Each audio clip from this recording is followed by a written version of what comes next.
Hello everyone, मैं अंकुर ववेले आप सभी का स्वागत करता हूं आपके अपने channel magnet brace Hindi medium पर। एक ऐसा प्लेटफॉर्म जहां पर आपको मिलती है निःशुल्क शिक्षा, वो भी क्वालिटी कंटेंट और बेस्ट फैकल्टीज के साथ। तो चलिए बात करते हैं कि इस वीडियो में हम क्या पढ़ने वाले हैं। इस वीडियो के अंदर हम एनसीईआरटी सॉल्यूशंस को कवर करने वाले हैं। ये एनसीईआरटी सॉल्यूशंस होंगे क्लास 11th की पॉलिटिकल साइंस के चैप्टर नंबर 1 संविधान क्यों और कैसे से। तो स्टार्ट करते हैं कि हमें कैसे कैसे सवाल यहां मिलेंगे। तो सबसे पहले हमारे सामने आए हैं कि ये कुछ बहुविकल्पी टाइप के प्रश्न हमारे सामने हैं। तो इसमें पूछा जा रहा है हमसे कि आपको बताना है कि निम्नलिखित में से कौन सा संविधान का कार्य नहीं है। ये याद रखना है, क्या है? संविधान का कार्य नहीं है। यह नागरिकों के अधिकार की गारंटी देता है, यह शासन की विभिन्न शाखाओं की शक्तियों की अलग अलग क्षेत्र का रेखांकन करता है, यह सुनिश्चित करता है कि सत्ता में अच्छे लोग आए, यह कुछ साझे मूल्यों की अभिव्यक्ति करता है। क्या ऐसा है जो संविधान का कार्य नहीं है? इन चारों में से आपको बताना है। तो सही जवाब क्या होगा कि ये कैसे सुनिश्चित करेगा कि अच्छे लोग आए? ये तो क्या करता है, निर्वाचन की बात कर देता है। और निर्वाचन आपके यहां पर कुछ चीजों के लिए 5 वर्ष के लिए होता है। अच्छा व्यक्ति होगा तो वो दोबारा जीत जाएगा अगले 5 वर्ष के लिए, और खराब व्यक्ति होगा तो क्या हो जाएगा, हार जाएगा और फिर यहां से उसको अलग मान लिया जाएगा। तो ये काम नहीं वो कर सकता। अच्छा और खराब की डेफिनेशन संविधान कैसे बताएगा? उसने चुनाव की प्रक्रिया करी, तो अच्छे लोग आए सत्ता में ये तय नहीं कर पाता वो। अगला है कि निम्नलिखित में कौन सा कथन इस बात की एक बेहतर दलील है कि संविधान की प्रामाणिकता संसद से ज्यादा है। किसकी प्रामाणिकता? संविधान की प्रामाणिकता संसद से ज्यादा है, ये बताना है। संसद के अस्तित्व में आने से कहीं पहले संविधान बनाया जा चुका था। मतलब संसद जैसे बनी उसके पहले, बहुत कहीं पहले की बात कर रहे हैं। क्या कह रहे हैं? कहीं पहले, मतलब काफी समय पहले। तो ऐसा तो नहीं होना चाहिए। संविधान के निर्माता संसद के सदस्यों से कहीं ज्यादा बड़े नेता थे। तो अगर मैं आपको बताऊं कि जो संसद है और जो संविधान सभा थी, संविधान सभा बनी थी आपको याद होगा 1946 में, और 1947 में हम आजाद हो गए थे। तो यही संविधान सभा 1947 से संसद के रूप में भी काम करेगी। कब तक? जब तक पहले चुनाव नहीं हो जाएंगे। तो आप ये तो कह नहीं सकते कि नेता बड़े और छोटे थे, ये तो आप कह नहीं पाएंगे। संविधान ही यह बताता है कि संसद कैसे बनाई जाए और इसे कौन कौन सी शक्तियां प्राप्त हैं। संसद संविधान का संशोधन नहीं कर सकती। तो इसमें जो ऑप्शन नंबर 3 है ये बताता है कि संविधान की प्रामाणिकता जो है वो संसद से ज्यादा है।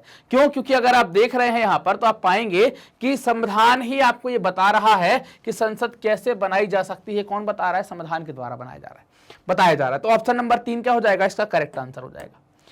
अगले प्रश्न की बात करते हैं। प्रश्न नंबर 3, संविधान के बारे में निम्नलिखित कथन सही है या गलत है? आपको इन कथनों के सामने सही गलत बताना है।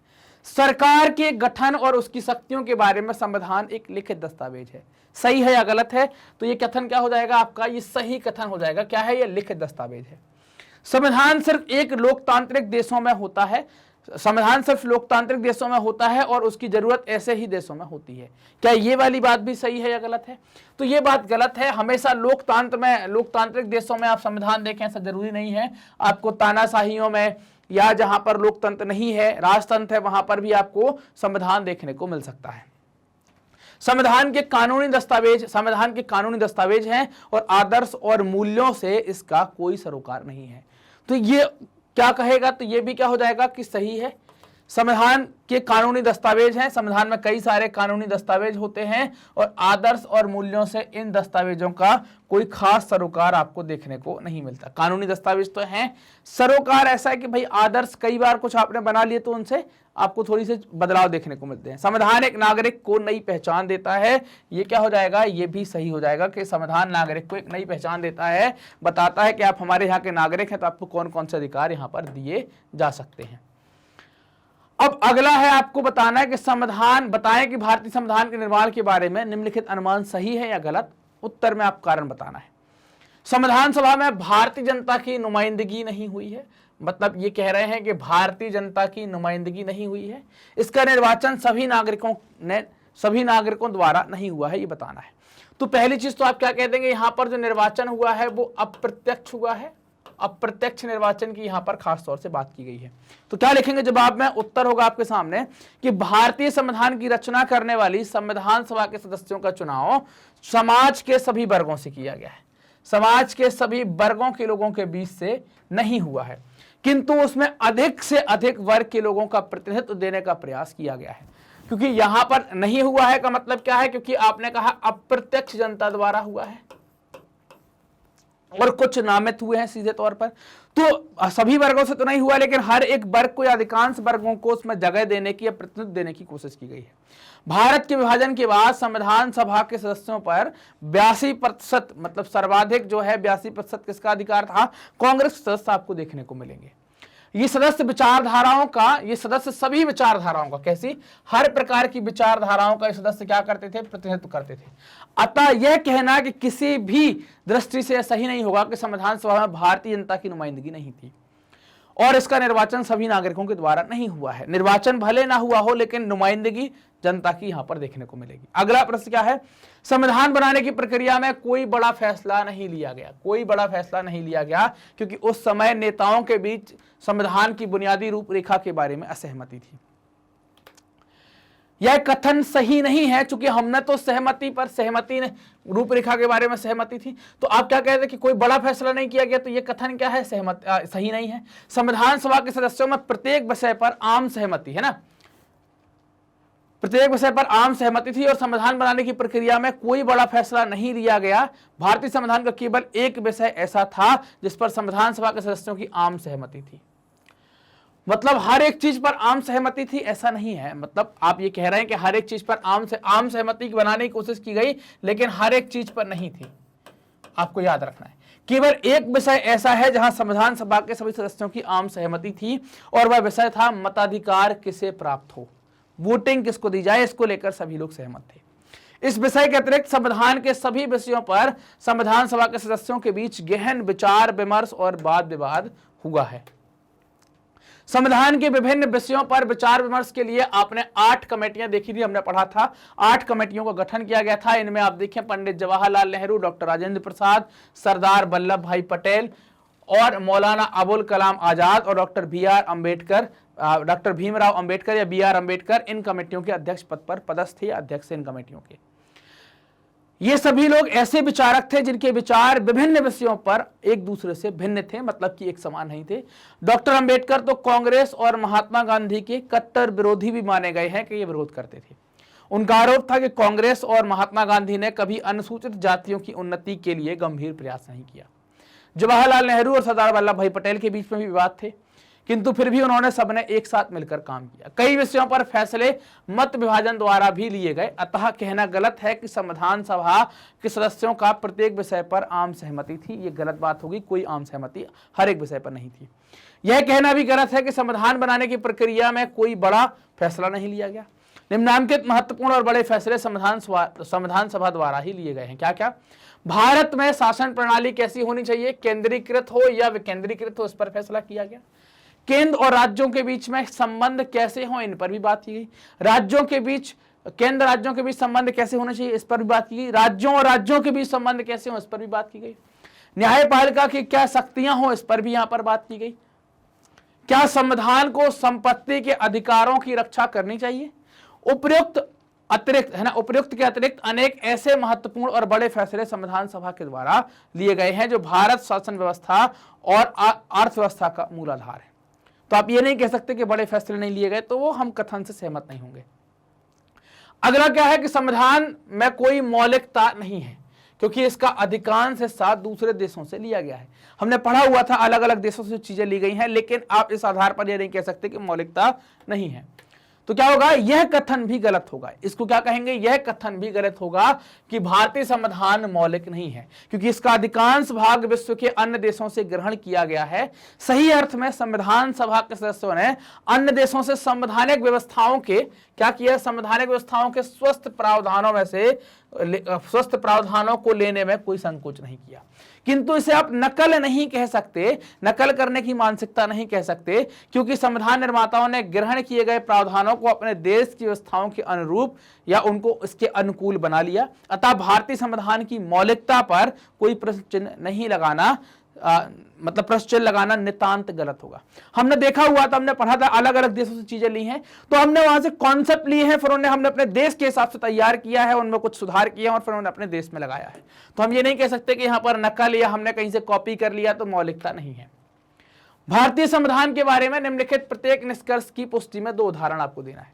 संविधान का निर्माण विश्वसनीय नेताओं द्वारा हुआ, इसके लिए जनता के मन में आदर है। संविधान की रचना विश्वसनीय नेता क्या है, जैसे आप नेहरू जी देखें, पटेल साहब देखें, हर एक वर्ग के सभी नेता उसमें शामिल थे। तो संविधान की रचना उस संविधान सभा द्वारा की गई जिसकी सदस्यों में जनता का अटूट विश्वास था। ठीक, संविधान सभा के अधिकांश बड़े नेताओं ने भारतीय राष्ट्रीय आंदोलन में भाग लिया, तो इनकी समाज में जनता में पहचान अच्छी थी और लोग इनकी इज्जत भी करते थे, आदर भी करते थे। देश की तत्कालीन जनता द्वारा इस तथ्य से भली भांति परिचित थी कि इन बड़े नेताओं द्वारा किए गए अथक संघर्ष और परिश्रम के परिणाम स्वरूप देश को आजादी प्राप्त हुई। अतः सभी नेताओं के प्रति हृदय में विश्वास होना स्वाभाविक सी बात थी कि सभी के मन में हृदय था। ये नेता भारतीय समाज के सभी अंगों, सभी जातियों, सभी वर्गों और क्षेत्रों और सभी धर्मों का प्रतिनिधित्व करते थे। संविधान सभा के सदस्यों के रूप में इन नेताओं ने संविधान की रचना करते समय जनता की आशाओं और आकांक्षाओं का पूरा ध्यान रखा, इसलिए जनता के मन में इन नेताओं के प्रति आदर का भाव था।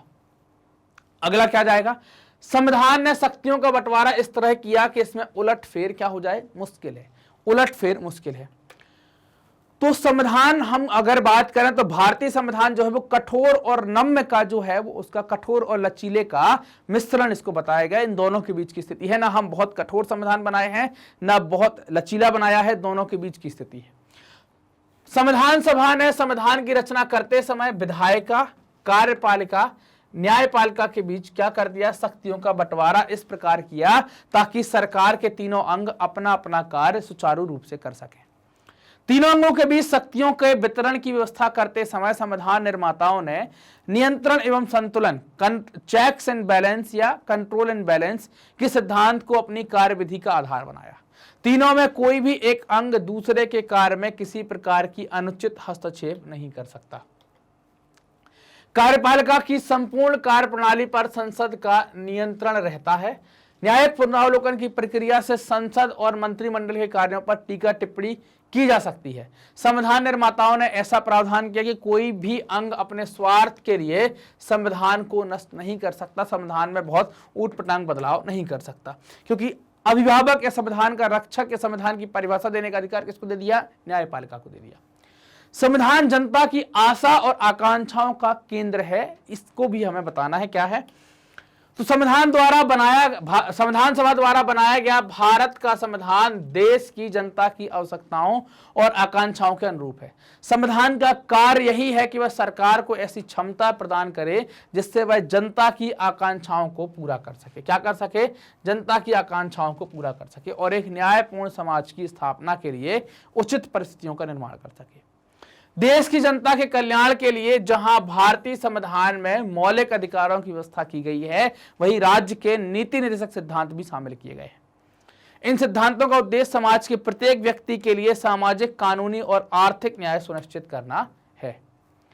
मौलिक अधिकार और राज्य के नीति के निर्देशक सिद्धांतों के अतिरिक्त भारतीय संविधान में अल्पसंख्यकों की सुरक्षा, वयस्क मताधिकार, अनुसूचित जातियों और जनजातियों के कल्याण के प्रति भी विशेष ध्यान रखा गया है। देश में निवास कर रहे प्रत्येक धर्म के लोगों को अपने अपने धर्म पर चलने की पूर्ण स्वतंत्रता है, मतलब धार्मिक स्वतंत्रता का अधिकार यहां पर आपको मिला हुआ है। देश के प्रत्येक नागरिक को कानून के सम्मुख समानता का अधिकार प्राप्त है। प्रत्येक नागरिक को विचार और अभिव्यक्ति की स्वतंत्रता, सभा और सम्मेलन करने की स्वतंत्रता, संघ और समुदाय बनाने का अधिकार प्रदान किया गया। इस प्रकार भारत का संविधान देश की जनता की आशाओं और आकांक्षाओं के अनुरूप तैयार किया गया है। अगला प्रश्न आता है, प्रश्न नंबर 6 कि किसी देश के लिए संविधान में शक्तियों और जिम्मेदारियों का साफ साफ निर्धारण क्यों जरूरी है, इस तरह का निर्धारण ना हो तो क्या होगा। तो साफ साफ निर्धारण से हर एक व्यक्ति की सीमा निर्धारित, हर एक सरकार की सीमा निर्धारित होती है। अगर ये साफ साफ निर्धारित नहीं होगा तो वो एक दूसरे के कार्य क्षेत्र का अतिक्रमण करेंगे, उनमें हस्तक्षेप करेंगे।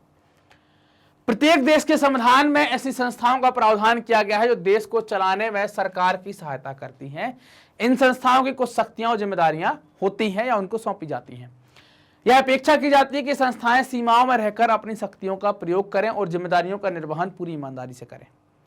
यदि कोई अपनी निर्धारित शक्ति से बाहर जाकर अपने कार्य का संचालन करती है तो यह माना जाता है कि वह संवैधानिक प्रावधानों का उल्लंघन कर रही है और संविधान को नष्ट कर रही है।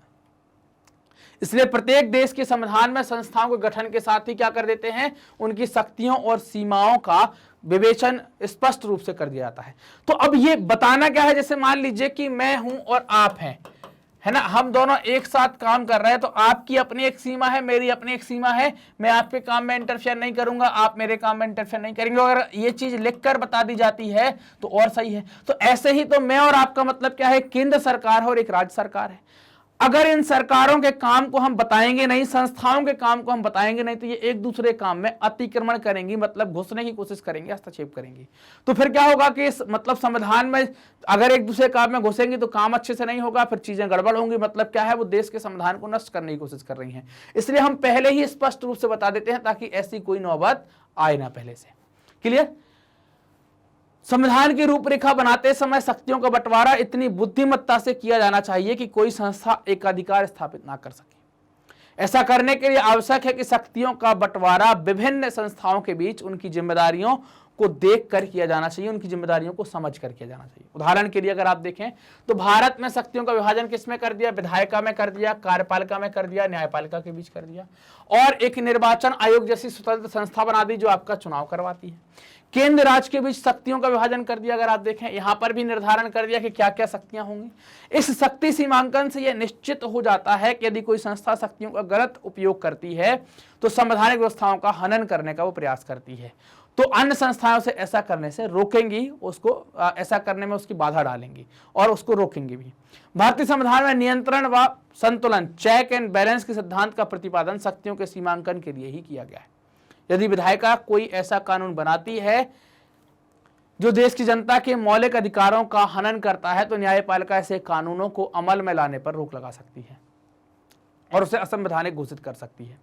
आपातकाल के दौरान बनाए गए अनेक कानूनों को उच्च न्यायालय द्वारा बाद में असंवैधानिक घोषित कर दिया गया। कार्यपालिका की शक्तियों की सीमा में बांधने के लिए विधायिका उस पर अनेक प्रकार के अंकुश लगा सकती है। कार्यपालिका अपने मन से न चल सके इसलिए विधायिका उस पर कई प्रकार के अंकुश भी लगा सकती है। संसद में सदस्य प्रश्न पूछकर, मतलब जो आपने देखा होगा कि जो आपके सांसद हैं वो प्रश्न पूछते हैं, काम रोको प्रस्ताव आदि प्रस्तुत करके कार्यपालिका पर भी नियंत्रण करते हैं। इस प्रकार विधायिका, कार्यपालिका, न्यायपालिका के बीच शक्तियों का सीमांकन संविधान की रचना करते समय ही कर दिया गया है और ऐसे सभी संस्थाएं अपने अपने क्षेत्र में स्वतंत्र रूप से अपनी सीमाओं के भीतर कार्य करती हैं और अच्छा कार्य करती हैं, दूसरे का अतिक्रमण नहीं करती हैं। अगला प्रश्न आता है, प्रश्न नंबर 7, कि शासकों की सीमा का निर्धारण संविधान के लिए क्यों जरूरी है? क्या कोई ऐसा भी संविधान हो सकता है जो नागरिकों को कोई अधिकार ना देता हो?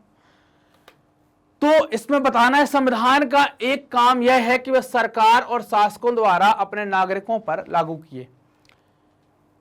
लागू किए जाने वाले कानूनों पर कुछ सीमाएं लगाए। ये सीमाएं इस रूप में मौलिक होंगी कि सरकार उनका कभी उल्लंघन नहीं कर सकती। संविधान द्वारा सरकार व शासकों की शक्तियों पर सीमाएं लगाना इसलिए भी आवश्यक है ताकि वे अपनी शक्तियों का दुरुपयोग ना कर सके, जनता के हितों को नुकसान न पहुंचा सके। संसद नागरिकों के लिए कानून बनाती है, कार्यपालिका कानूनों को जनता द्वारा अमल में लाने का कार्य करती है।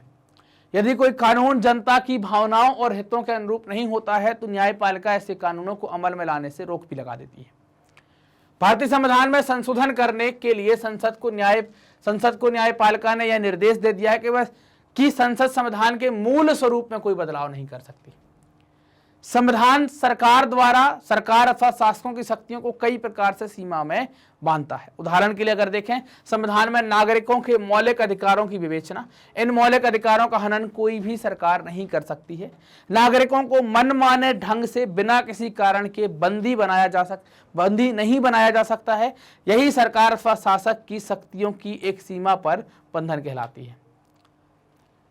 जब जापान का संविधान बना तब दूसरे विश्व युद्ध में पराजित होने के बाद जापान अमेरिकी सेना के कब्जे में था। जापान के संविधान में ऐसा कोई प्रावधान होना असंभव था जो अमेरिकी सेना को पसंद ना हो। क्या आपको लगता है कि संविधान को इस तरह बनाने में कोई कठिनाई है? भारत में संविधान बनाने का अनुभव किस तरह इससे अलग है उसके बारे में आपको बताना है। तो क्या अलग होगा इसका उत्तर? आप देखेंगे तो उत्तर यह आएगा, जापान का संविधान उस समय बनाया गया जब अमेरिकी सेना के कब्जे में जापान था। जापान के संविधान में की गई व्यवस्थाएं अमेरिकी सरकार की इच्छाओं को ध्यान में रखकर की गई हैं। जापान तत्कालीन परिस्थितियों में अमेरिकी सरकार की इच्छा के विरुद्ध नहीं जा सकता था। इसका मूल कारण यह था कि अधिकांश देशों के संविधान लिखित थे, है ना। क्या कारण था? कि अधिकांश देशों के संविधान लिखित थे। इन लिखित संविधानों में राज्य के संबंध के विषयों में अनेक प्रावधान किए गए थे और यह निर्देशित करते थे कि राज्य किन सिद्धांतों का पालन करते हुए सरकार चलाएगा, कौन सी विचारधारा अपनाएगा। किंतु जब किसी देश पर कोई दूसरा देश कब्जा कर लेता है तो उस देश के संविधान में शासक देश की इच्छाओं के विपरीत कोई प्रावधान नहीं किया जा सकता है।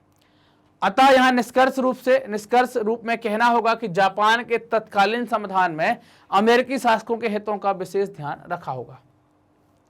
भारत की स्थिति जापान की स्थिति से ठीक विपरीत थी। भारत अपनी स्वतंत्रता प्राप्ति के लिए अंतिम लड़ाई लड़ रहा था और लगभग निश्चित हो चुका था कि आजादी हमें प्राप्त होने वाली है और प्राप्त उसके बाद हो जाती है। भारतीय संविधान की रचना औपचारिक रूप से संविधान सभा द्वारा दिसंबर 1946 में विचार करना शुरू किया और आजादी प्राप्त होने के केवल 9 माह पूर्व भारत के लिए संविधान बनाने की आवश्यकता अनुभव की जाने लगी। और आप देखें, दिसंबर 1946 से संविधान बनेगा और नवंबर 1949 तक बनेगा। भारतीय संविधान में अंग्रेजों के दबाव के कारण कोई प्रावधान स्वीकार करना असंभव था। भारत ने लोकतंत्रीय शासन व्यवस्था को अपनाया। उसने भारतीय राष्ट्रीय आंदोलनों के दिनों में जिन समस्याओं का अनुभव किया उनके समाधान का मार्ग ढूंढने का प्रयास किया गया। दूसरे शब्दों में हम कहें कि भारतीय संविधान बनाने वाली संविधान सभा ने भारतीय राष्ट्रीय आंदोलनों के लंबे समय तक चले संघर्ष से काफी प्रेरणा ली थी।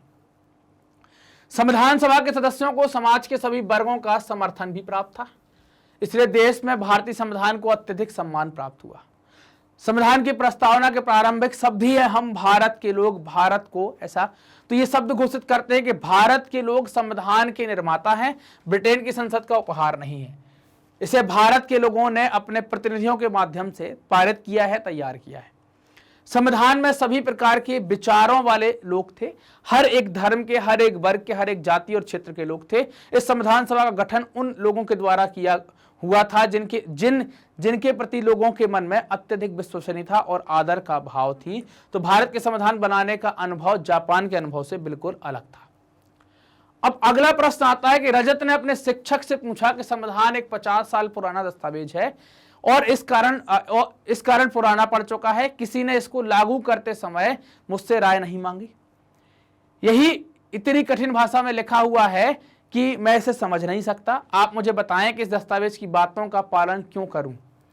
अगर आप शिक्षक होते तो रजत को क्या उत्तर देते, इसके बारे में आपको यहां पर बताना है। तो बात करते हैं कि हम क्या उत्तर देते हैं। तो देखिए उत्तर इसका ये आएगा। तो देखो मैं क्या है कि यदि मैं रजत का शिक्षक होता तो मैं उसके प्रश्न को संक्षेप में निम्नलिखित उत्तर देता और उसको बताता कि भारत का संविधान एक गतिशील जीवांत दस्तावेज है। गतिशील जीवांत क्यों कहा जा रहा है? क्योंकि ये लगातार चल रहा है समय के साथ। जीवांत क्यों कह रहे हैं? क्योंकि इसके माध्यम से ही देश चल रहा है और गतिशील, इसमें आप लगातार बदलाव भी देख सकते हैं कि थोड़े थोड़े कुछ संशोधन भी इसमें किए जा रहे हैं। भारत ने जो संविधान अपनाया है वो 57 वर्षों से भी अधिक समय से अस्तित्व में है। अब अभी यहां पर 57 ना लिखें अपन, देखो आप यहां पर 1950 में हमारा संविधान लागू हो गया और आज 2023 की हम बात कर रहे हैं। तो आप देखो यहां पर कितना 73 वर्ष, 57 की जगह आप यहां पर क्या लिख सकते हैं? 73 वर्ष, है ना। क्या लिख सकते हैं? 73 वर्षों से भी अधिक समय से अस्तित्व में है। इस अवधि में हम भारत के लोग अनेक दबावों तनावों से गुजरे। जून 1975 में आपातकाल की घोषणा भी हुई। एक दुखद घटना थी। ऐसी घटना का लोकतांत्रिक देश में कभी नहीं घटनी चाहिए जैसी भारत में ये आपातकाल वाली घटी। संसद सर्वोच्च है, न्यायपालिका इस विषय पर तीखा विवाद उठा कि संसद सर्वोच्च है या न्यायपालिका, इस चीज को लेकर तीखा विवाद आपको सुनने में आया। समय के साथ साथ कठिन परिस्थितियां अपने आप सुलझती चली गई। संविधान आज भी सजीव और सशक्त है, कुछ वैसे ही काम कर रहा है। 26 जनवरी 1950 को लागू किया गया। तब से लेकर 2007 तक, अगर हम 2007 की जगह इसको अपडेट कर दें, आप यहां पर कर दीजिए, क्या मतलब मॉडर्न डे के हिसाब से अगर अपन लिखें तो क्या कर देंगे? अपन कर देंगे 2023 तक। क्या कर देंगे? 2023 तक। और संशोधन, तब ये जब किताब लिखी थी तब 93 थे, अब कितने हो गए हैं? तो आप यहां इसकी जगह क्या लिख सकते हैं? 101। कितने हो गए? 101 संशोधन किए जा चुके हैं। इतनी बड़ी संख्या में संशोधन के बाद भी संविधान 73 वर्षों से अधिक है ना, 73 वर्षों से अधिक समय से अस्तित्व में है। और संविधान को 50 साल से भी अधिक पुराना दस्तावेज कहना, आप ये कहें कि अब 73 वर्ष पुराना हो गया या इससे भी पुराना आप कह दें, तो 73 साल से पुराना दस्तावेज कहना भी गलत नहीं होगा। ये चीजें क्यों मैं बता रहा हूं, जो आपको काट के बता रहा हूं, ये मॉडर्न डे के हिसाब से आप इसमें ऐड कर सकते हो, वर्तमान के साथ देखकर। इस संविधान को बीते दिनों की पुस्तक इसलिए भी नहीं कहा जा सकता क्योंकि यह कठोर होने के साथ साथ पर्याप्त रूप से लचीला भी है, इसमें सुधार भी होते रहते हैं। देश में आर्थिक सामाजिक बदलाव लाने के लिए इसमें परिवर्तन भी किए जा सकते हैं। संविधान में प्रस्तुत किए गए अधिकांश प्रावधानों की प्रकृति इस प्रकार की है कि उन्हें कभी पुराना नहीं कहा जा सकता, उनमें समय के हिसाब से बदलाव होते रहते हैं। संविधान की रचना उस संविधान सभा द्वारा की गई है जिसमें 82% कांग्रेस के प्रतिनिधि थे और कांग्रेस देश के सभी वर्गों, धर्मों, विचारधाराओं, क्षेत्रों, जातियों का प्रतिनिधित्व करती थी। ये सभी व्यक्ति अधिक योग्य और अनुभवी थे। अतः यह कथन भी तर्कसंगत नहीं है कि संविधान निर्माताओं द्वारा आपसी राय नहीं ली गई या आपसे राय नहीं ली गई, सबसे राय ली गई है, सब कोई इसमें शामिल है। जो संविधान सभा संविधान का निर्माण कार्य कर रही थी वह संपूर्ण देश का प्रतिनिधित्व कर रही थी, अर्थात वह आपका भी प्रतिनिधित्व कर रही थी, सभी लोग उसमें शामिल थे।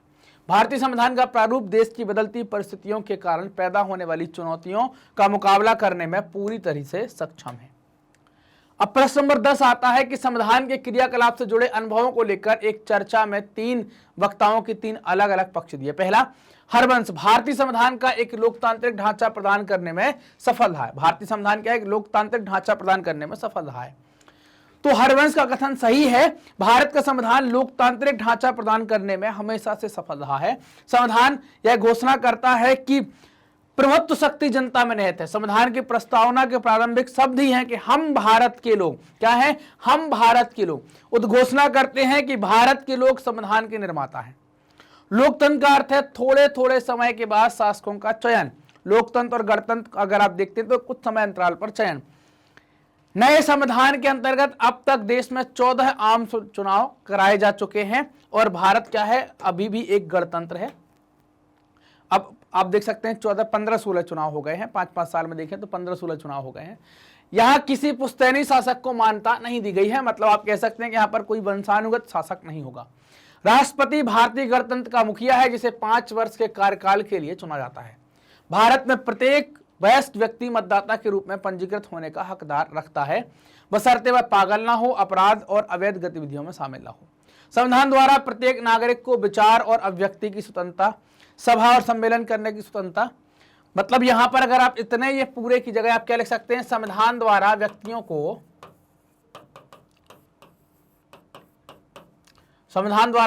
को कुछ मौलिक अधिकार भी प्रदान किए गए हैं। क्या कर सकते हैं? कुछ मौलिक अधिकार भी प्रदान किए गए हैं। आप ये लिख देंगे तो इतना पैराग्राफ आपको यहां पर लिखना नहीं पड़ेगा, नहीं तो इसमें अब ये क्या है? मौलिक अधिकार की जगह हर एक अधिकार के बारे में यहां पर खुलकर बताया गया है, क्या क्या अधिकार लिखा है तो उनके नाम लिखे हैं। सभी नागरिकों को प्राप्त अन्य अधिकारों में धार्मिक स्वतंत्रता का अधिकार और कानून के समक्ष समानता का अधिकार भी शामिल है। ये भी अधिकार हमको दिए गए हैं। अनुसूचित जातियों और जनजातियों को सरकारी कार्यालयों में रोजगार देने की व्यवस्था की गई है, आरक्षण की व्यवस्था की गई है। राज्य विधानमंडल में और लोकसभा के अंदर भी सीटों का आरक्षण किया गया है। अगर आप देखें लोकसभा और राज्य विधानमंडल में भी सीटों का आरक्षण किया गया है। व्यक्ति की स्वतंत्रता को बनाए रखने के लिए मौलिक अधिकार, न्यायालय की स्वतंत्रता, विधि का शासन आदि को अपनाया गया है।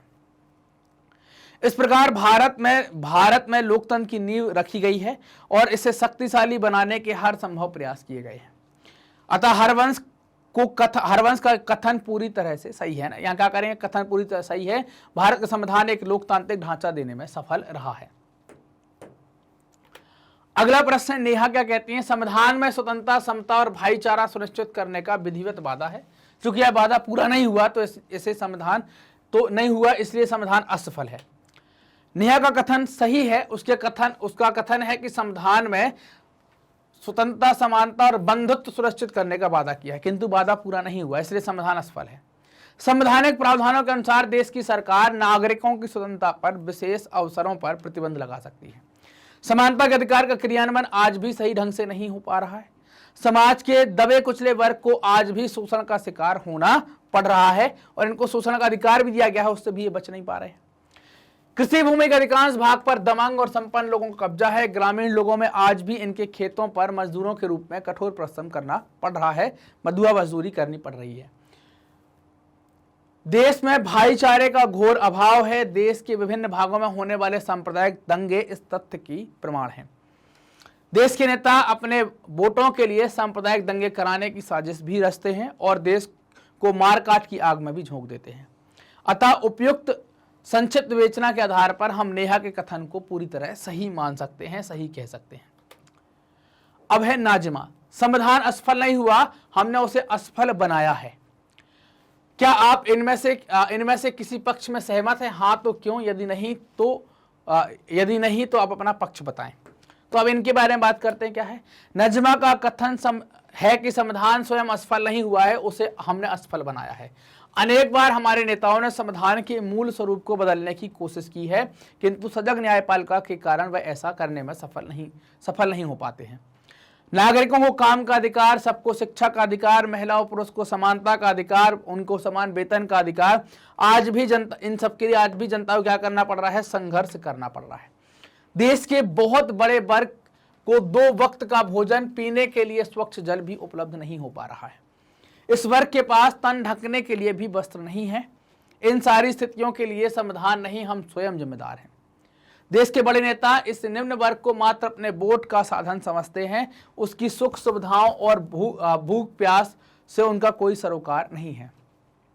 किंतु नाजमा के कथन को 100% सही मान लेना न्याय संगत नहीं होगा, क्योंकि संविधान के प्रावधानों के अंतर्गत देश में हो रहे विकास की उपेक्षा भी नहीं की जा सकती है। यहाँ पर क्या आएगा? उपेक्षा भी नहीं की जा सकती है। पंचवर्षीय योजनाओं द्वारा भारत में विकास का मार्ग प्रशस्त हुआ है। भारत सभी विकासशील देशों में अग्रणी है। विश्व राजनीति में उसकी आवाज भी सुनी जा रही है। निचले स्तर पर पर्याप्त विकास हुआ है, किंतु विकास का लाभ समाज के कमजोर वर्गों तक नहीं पहुंच पा रहा है। अतः इस दिशा में प्रयास किया जाना चाहिए। तो ये तीनों के कथन थे, तीनों के कथनों के कारण हमने यहाँ पर समझे हुए हैं। तो ये हमारे एनसीईआरटी सॉल्यूशंस थे। हमने सभी प्रश्नों के उत्तर लिखे और काफी डिटेल में लिखे। आप इतने बड़े ना भी लिखेंगे तब भी चलेगा। आप एक बार वीडियो देखने के बाद, एक बार चैप्टर पढ़ने के बाद खुद से आंसर लिखने की कोशिश करना। खुद से आंसर लिखना, इससे क्या होता है कि आपकी एक लिखने की आदत बनती है और आप लिख पाते हैं। कैसे? आपको आता सब है, लेकिन कब, क्या, कहां, कैसे लिखना है, वो भी एक हैबिट आपकी बन पाती है। मैग्नेट बेंस अपनी हाई क्वालिटी एजुकेशन, साथ ही साथ फ्री एजुकेशन के लिए जाना जाता है। मतलब आपको क्वालिटी कंटेंट के लिए पैसा खर्च नहीं करना है। हमारे सभी वीडियोस आप देख सकते हो हमारे ऑफिशियल यूट्यूब चैनल पर, वेबसाइट पर, एप्लीकेशन पर 100% फ्री। आप हमसे कनेक्ट कर सकते हैं यूट्यूब, फेसबुक, इंस्टा, ट्विटर और टेलीग्राम के माध्यम से। ये वीडियो आप देख रहे हैं मैग्नेट बेंस के हिंदी चैनल मैग्नेट बेंस हिंदी मीडियम पर, तो चैनल को सब्सक्राइब करें, वीडियो को लाइक करें, अपने दोस्तों के साथ जमकर शेयर करें। धन्यवाद।